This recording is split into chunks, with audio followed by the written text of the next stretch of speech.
Talks about the appeal of fighting games as a genre have never been more prevalent.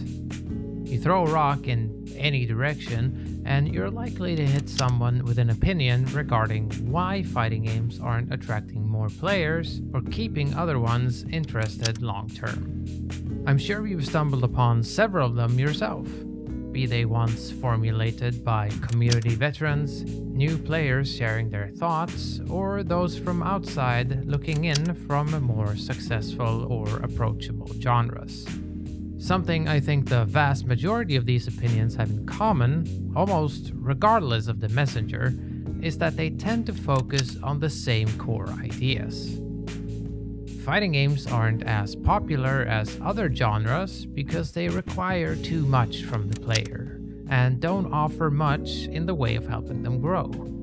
Be that expressed as the games being filled to the brim with bespoke character strategies and garbage heaps of frame data to study, or simpler concepts like how some titles demand strict mechanical execution in order to partake in playing at a certain level.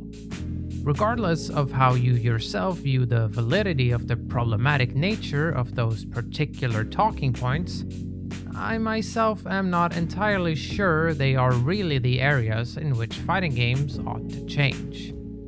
Nor are they the biggest pitfalls in terms of player loss. In my opinion, the single largest issue that modern fighting games as a genre face lies solely in online play. Of course, this is hardly a newfangled idea. People have been complaining about online play for as long as it has existed.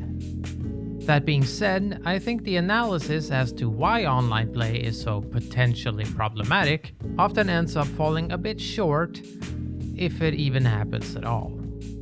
For one, fighting games as a genre have since their birth been almost intrinsically tied to being a social activity. Sure, there have always been players who prefer to slug it out versus the computer in single-player modes, but it doesn't strike me as very controversial to consider fighting games to primarily be a multiplayer genre. A multiplayer genre that for the first 15 or 20 or so formative years of its lifespan didn't really have online play available as part of its developing identity, and has only really recently started being able to offer online play as a stable experience. There are several limiting factors in playing a fighting game offline against people, even strangers. Factors whose absence ring out very clearly to impact the experience once the game switches to an online arena. As with any casually competitive endeavor, the experience of playing someone in person tends to come packaged with a certain social contract. Both players might be playing to win, but in general, people tend to not set out to make the other player feel like shit. Possibly, if only because it hampers their own ability to have fun. We don't want to come off as assholes, and we tend to not want to burn bridges with people over a round of Street Fighter. This can manifest in many ways. Helping someone laugh off a terrible loss, pointing out how a particularly quirky interaction ended up going your way in an unintended fashion, or helping someone understand how to deal with a specific strategy you're using to beat them. The list goes on. Contrast that with the general experience a player has when engaging in matchmaking, and the difference becomes quite clear. Since you lack any means to communicate, there is no social lubricant to help ease the sting of things not going your way. Consider the general response to that quirky interaction online as opposed to offline. Something that might have garnered a laugh over how ridiculous it was with a friendly opponent might instead feel incredibly unfair and even irritating. Because of the faceless nature of match-made opponents, it also becomes a lot harder to gauge what kind of person is on the other end of the match. Consider this quote by longtime competitor and community member Aris Bakhtanians. Fighting games are so intimate. They really are. You are 1v1 with another person, and they can behave in a way where it's unclear what their motives are. So Look at what's happening here. Online fighting games, they've created this equation that is creating just anger, but it's for no reason. It shouldn't be that way. To me, it's just not a good scenario. It's too intimate to not be able to see and talk to your opponent. This baseless anger over the motives of the actions of a faceless villain might seem pretty ridiculous, but it is a very common and human response. Not only are you deprived of the social lubricant that offline gives you, you're also left to the wolves when it comes to figuring out how to beat a strategy that is frustrating you. It is interesting to consider the general experience of a hobby-level fighting game player who engages with the game systems through matchmaking, be that through player matches or lobbies. If we stop for a second and just think about what it means for the majority of people to play a game, why do they do it? Or any hobby for that matter. For the vast majority of us, playing games is a way to escape a little while from our everyday environments, and it allows us to enter into a different headspace. Perhaps the immediately conjured image of relaxation doesn't match with playing a game, but relaxation from hobbies doesn't necessarily stem from entering a quiet and entirely unhurried environment. Lots of hobbies offer the practitioner relaxation while simultaneously putting them under some sort of strain, be it physical or mental. Playing a sport, weightlifting, doing puzzles, you name it. A key aspect to relaxation that applies to all these activities, however, is one of control. Dealing with strain isn't necessarily a massive drawback for most people engaging in a hobby. Nothing, however, quite pulls you out of your safe zone as quickly as unpredictability. And it is in this category that the way a lot of us interact with fighting games is severely lacking.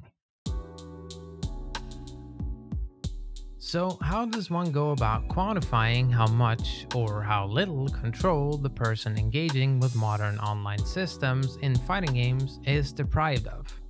If pretty much any other hobby was the subject of discussion, one would probably have to go at it with a hefty dose of nuance. In the case of online matchmaking, however, this sense of unpredictability is so easily observable you can literally just make a list. While there are some factors in the process that you can either directly control or at the very least influence, like what character you yourself will pilot or what level of player you are trying to play against, pretty much everything else is entirely left out of your control. We've already talked about how you have no way of choosing the person you are going up against and the pitfalls that that phenomenon can bring about. But you also happen to have absolutely no say in what character you will go up against, or often enough what stage you will be playing on either. And if you played a fighting game, you are already intimately familiar with how relaxing and rewarding playing matches against characters you lack any knowledge of can be.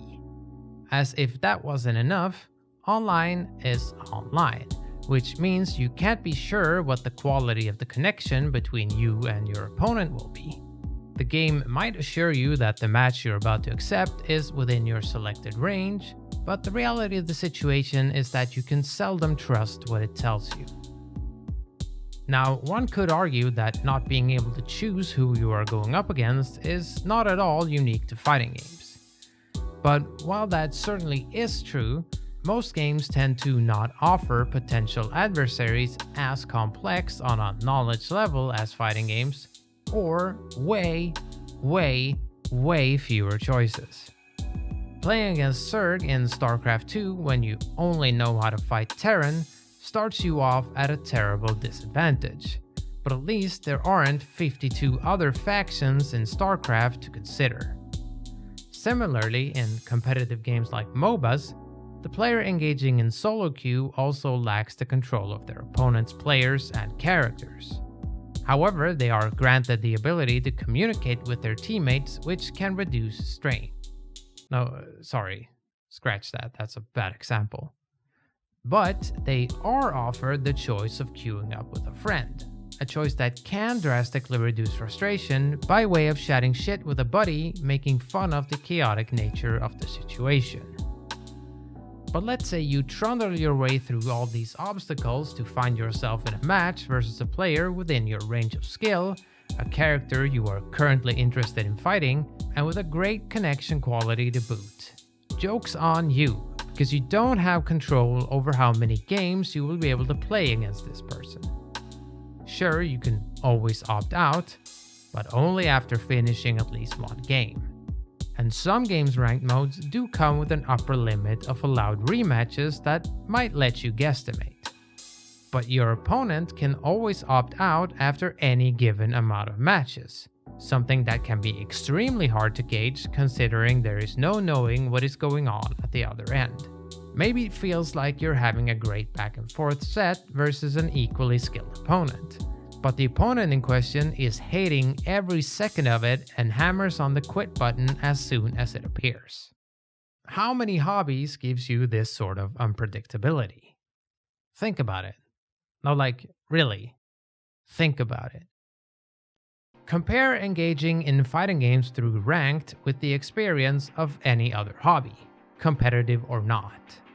Maybe you enjoy boxing.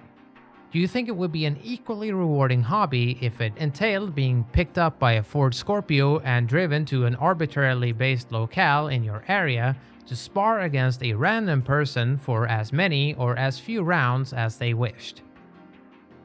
What about your send out gym time? Today's workout menu is an indiscriminate assortment of exercises for God knows how many reps. And the weights? Well, we change those at any time. Maybe these examples seem a bit unfair as points of comparison.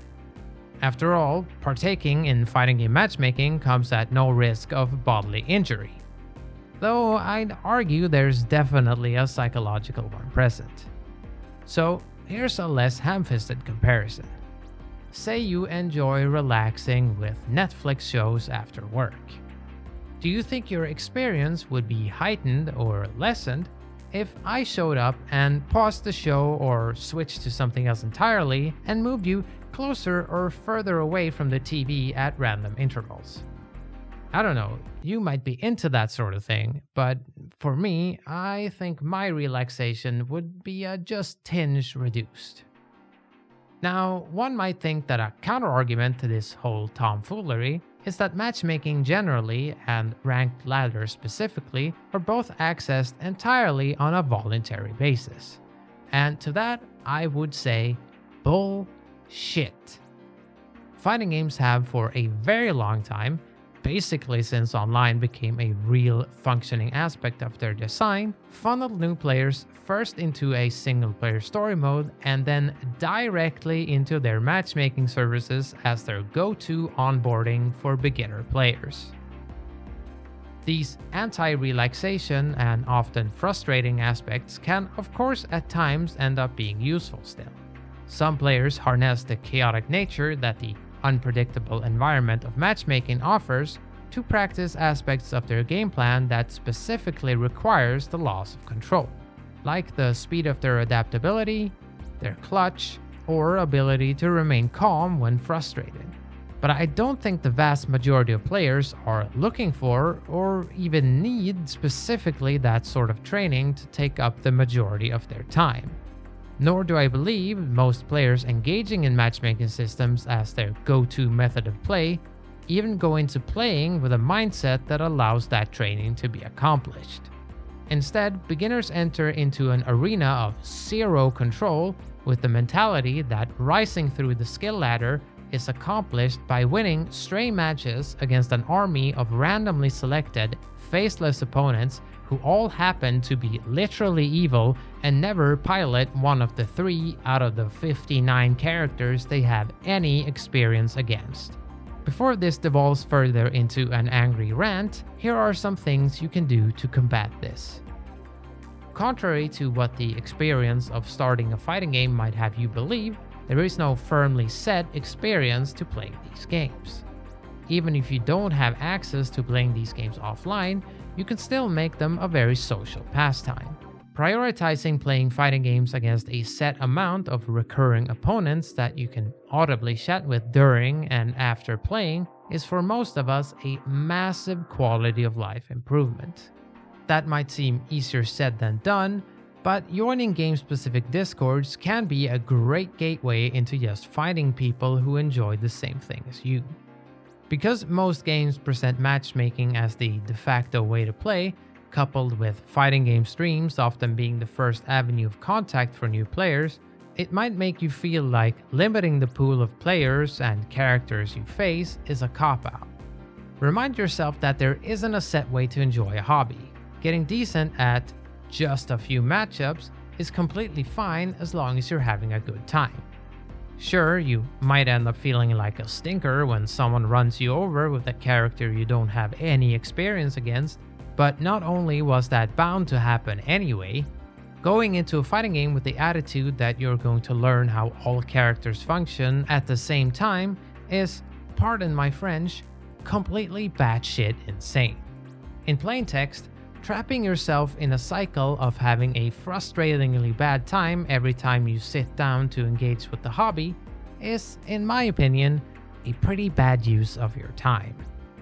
My advice is to sit down a moment instead and invest the time necessary into finding sparring partners you enjoy hanging out with. Don't let the games funnel you into a shitty experience. Instead, take back your control.